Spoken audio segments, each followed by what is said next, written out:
নমস্কাৰ, চৰকাৰী কৰ্মচাৰী আৰু পেঞ্চনাৰৰ লগত জড়িত কেইবাটাও গুৰুত্বপূৰ্ণ খবৰ ভিডিঅ'টিৰ যোগেদি জনাব বিচাৰিছোঁ। প্ৰথম খবৰটো আহিছে ৰাজ্য চৰকাৰৰ সলনি হ'ব ৰাজ্যৰ বিদ্যালয়ৰ শিক্ষাবৰ্ষ, অসম ভৌগোলিক জলবায়ু পৰিৱেশৰ বাবেই সিদ্ধান্ত।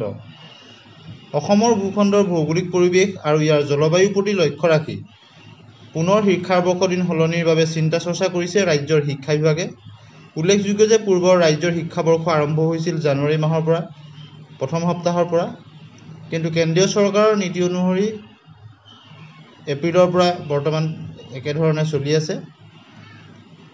উল্লেখযোগ্য যে পূৰ্বে ৰাজ্যৰ শিক্ষাবৰ্ষ আৰম্ভ হৈছিল জানুৱাৰী মাহৰ প্ৰথম সপ্তাহত, কিন্তু কেন্দ্ৰীয় শিক্ষাবৰ্ষৰ নীতি অনুসৰণ কৰি অসমত শিক্ষাবৰ্ষ এপ্ৰিল মাহৰ পৰা আৰম্ভ কৰাৰ সিদ্ধান্ত লৈছিল শিক্ষা বিভাগে। কিন্তু শেহতীয়াকৈ ৰাজ্যখনৰ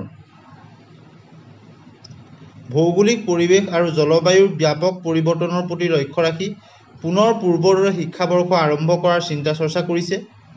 আজি এই সন্দৰ্ভত শিক্ষামন্ত্ৰী ডক্টৰ ৰণোজ পেগুৱে সংবাদ মাধ্যমৰ আগত কয় যে ইতিমধ্যে শিক্ষা বিভাগে বিষয়টোৰ সন্দৰ্ভত ৰাজ্যৰ শিক্ষাবিদসকলক লৈ এখন কমিটি গঠনৰ চিন্তা চৰ্চা কৰিছে আৰু এই কমিটিখনে এই বিষয়সমূহৰ ওপৰত বিশ্লেষণ কৰি প্ৰতিবেদন দাখিল কৰিব। আৰু ৰাজ্যৰ বিদ্যালয় শিক্ষা বিভাগে বিষয়টোৰ ওপৰত চিন্তা চৰ্চা কৰিছে। তথাপি অচিৰেই শিক্ষাবিদসকলৰ সৈতে সেই সম্পৰ্কত সোনকালে এক আলোচনা কৰা হ'ব।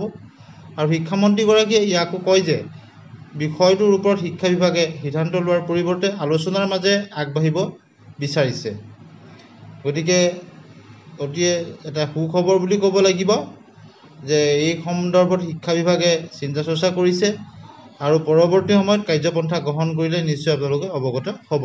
এতিয়া আহিছোঁ দ্বিতীয়টি খবৰলৈ, যিটো অষ্টম দৰমহা আয়োগ সম্পৰ্কত আহিছে ডাঙৰ আপডেট। অচিৰেই চৰকাৰে ল'ব গুৰুত্বপূৰ্ণ সিদ্ধান্ত। চৰকাৰী কৰ্মচাৰীৰ দৰমহা কিমান বৃদ্ধি হ'ব অষ্টম দৰমহা আয়োগ। চৰকাৰী সূত্ৰৰ উদ্ধৃতি দি ফাইনেন্সিয়েল এক্সপ্ৰেছৰ এখন খবৰে হাঁহি বিৰিঙাইছে কেন্দ্ৰীয় চৰকাৰৰ কৰ্মচাৰী আৰু পেঞ্চনৰ মাজত। আৰু কেন্দ্ৰীয় চৰকাৰে প্ৰতি 10 বছৰৰ মূৰে মূৰে কৰ্মচাৰীৰ দৰমহাৰ সংশোধন কৰে আৰু দৰমহা বৃদ্ধি বা সংশোধনৰ বাবে এখন বিত্তীয় কমিটি গঠন কৰে। সাধাৰণতে বিত্তীয় আয়োগৰ বিস্তৃত প্ৰতিবেদনৰ প্ৰস্তুত কৰিবলৈ প্ৰায় এবছৰৰ প্ৰয়োজন হয় আৰু এই প্ৰতিবেদন কেন্দ্ৰীয় চৰকাৰৰ ৰাজহুৱা খণ্ডৰ উদ্যোগ, ৰাজ্য চৰকাৰ আৰু অন্যান্য সংশ্লিষ্ট সংস্থাসমূহৰ অংশীদাৰৰ সৈতে নিৰ্মাণ কৰা হয়।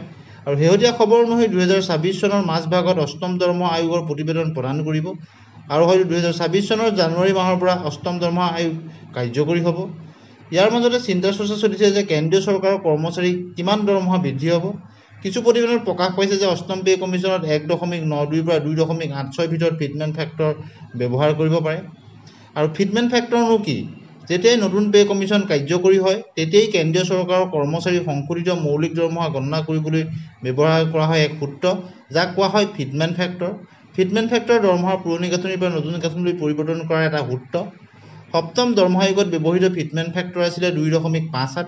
গতিকে ষষ্ঠ দৰমহা আয়োগৰ অধীনত যদি কোনোবা লোকৰ মৌলিক দৰমহা 10,000 টকা আছিল, তেন্তে সেয়া সপ্তম দৰমহা আয়োগৰ অধীনত হৈছিল 10,000 পূৰণ 2.57। আৰু ঠিক একেদৰে যদি অষ্টম দৰমহা আয়োগত 2.86 ফিটমেণ্ট ফেক্টৰ হয়, তেতিয়াহ'লে আপোনালোকৰ ন্যূনতম বেছিক 51,480 টকা হ'বগৈ। গতিকে কেলকুলেশ্যন কৰি আপোনালোকে নিশ্চয় দেখিছে 2.86 ফিটমেণ্ট ফেক্টৰ হ'লে কিমান দৰমহা বৃদ্ধি হ'ব। গতিকে আজিৰ এই ভিডিঅ'ত এই গুৰুত্বপূৰ্ণ দুটা খবৰ আপোনালোকলৈ আগবঢ়াই দিলোঁ। এনেধৰণৰ গুৰুত্বপূৰ্ণ খবৰৰ কাৰণে আমাৰ চেনেলৰ লগত সংযুক্ত হৈ থাকিব আৰু চেনেলটোত যদি প্ৰথমবাৰৰ কাৰণে আহিছে ছাবস্ক্ৰাইব কৰি দিব, ভাল পালে লাইক আৰু শ্বেয়াৰ কৰি দিব। ধন্যবাদ।